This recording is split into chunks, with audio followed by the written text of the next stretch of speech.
Back now with former Vermont Governor Howard Dean, the man who set the terms in the early stages of the Democratic race for the presidential nomination.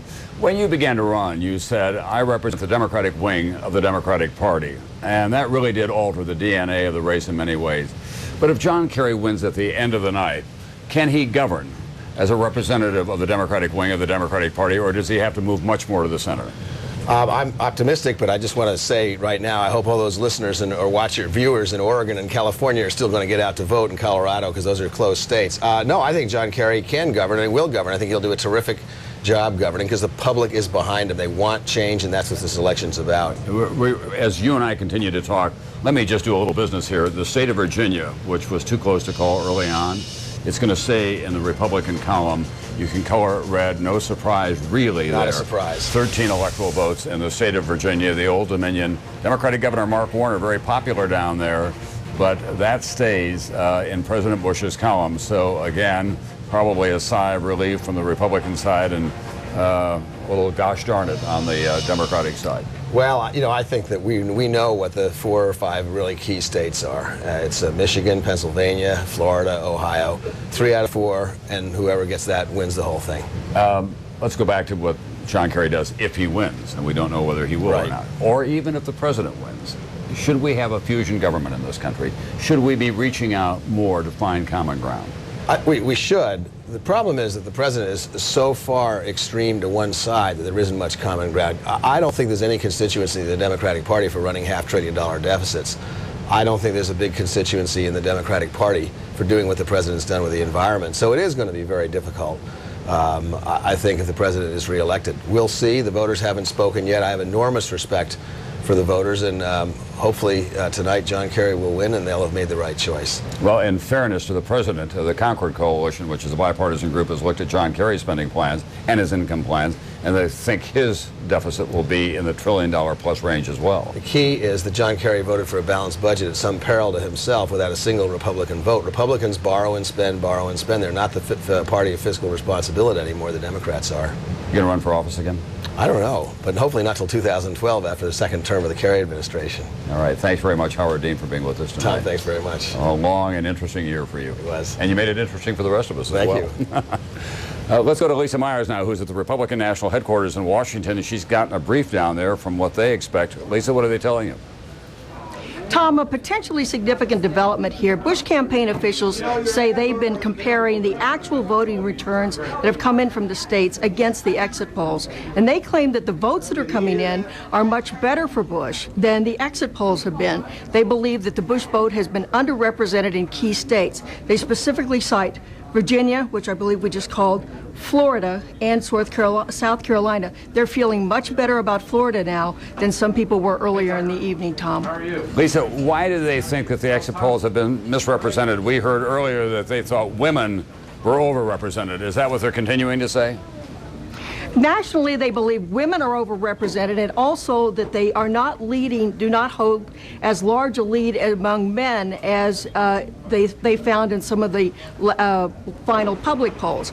In the other areas, they really can't explain why the exit polls, in their view, are so off, but they're particularly encouraged about what they see in the critical I-4 corridor in Florida between Orlando and Tampa. It's a big swing vote area. They say they're doing better than they did in 2000. And better there than in the exit polls are now showing. All right, thanks very much. NBC's Lisa Myers, who will be at that post all night long, will be coming back to you as well to get an update from what the Republicans are saying. Children are always an important part of a presidential campaign, and this year we had so much unique symmetry. It turns out President Bush and Senator Kerry and Dick and Lynn Cheney all are the parents of 2 daughters apiece. And one of Senator Kerry's daughters joins us now, the eldest daughter, Vanessa. She's taken leave from Harvard Medical School to join us. When you began this enterprise more than a year ago, were you reluctant to get out there and become such a public figure, especially leave medical school? Actually, not at all. It was my choice to join this campaign. I was not asked to. Being a medical student, I was on the wards and I was talking to patients, and I was discovering that it's not myth that patients were really picking between paying their electricity bill or paying for prescription drugs. I've worked in the emergency room. I've seen the number of people coming through the door who are much sicker than they should be because they don't have access to primary care.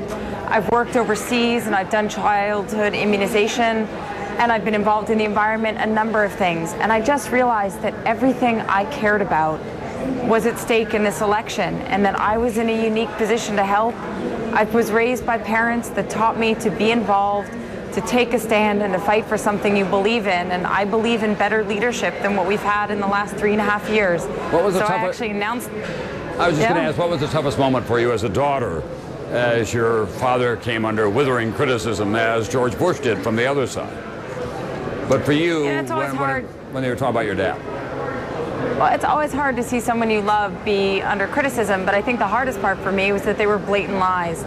You know, it came out after 3 weeks of sort of lies. It came out that, you know, the Swift boat attacks were wrong, and a lot of other things have been misleading and have been misnomers, and I find it frustrating because I think this country wants to talk about what's going on, wants to talk about the issues, about the rising cost of health care, not so much character assassination. This is why young people have been turned off of politics traditionally.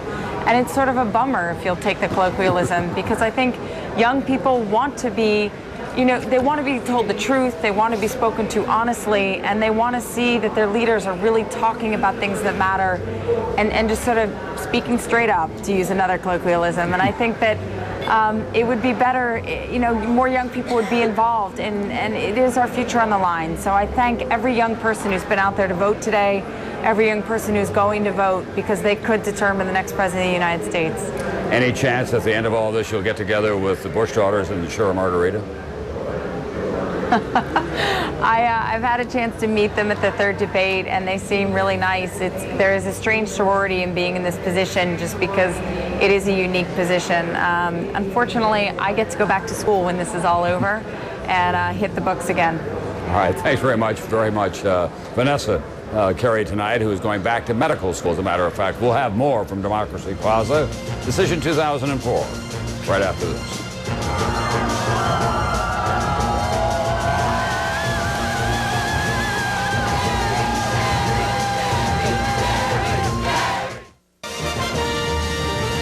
We're back. This is one of the states that we'll be watching very carefully all night long, just as we were 4 years ago.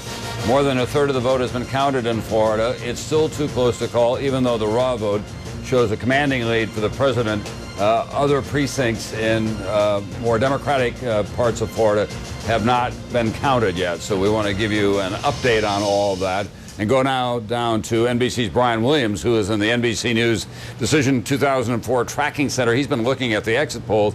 Brian, what are the people saying as they come out of the polls in Florida about why they voted the way they did? Well, Tom, we're getting some astounding and fascinating stats out of Florida tonight, which, of course, kept us up late 4 years ago. Despite adding 1.5 million registered voters over the last 4 years, the Sunshine State is again too close to call at poll closing.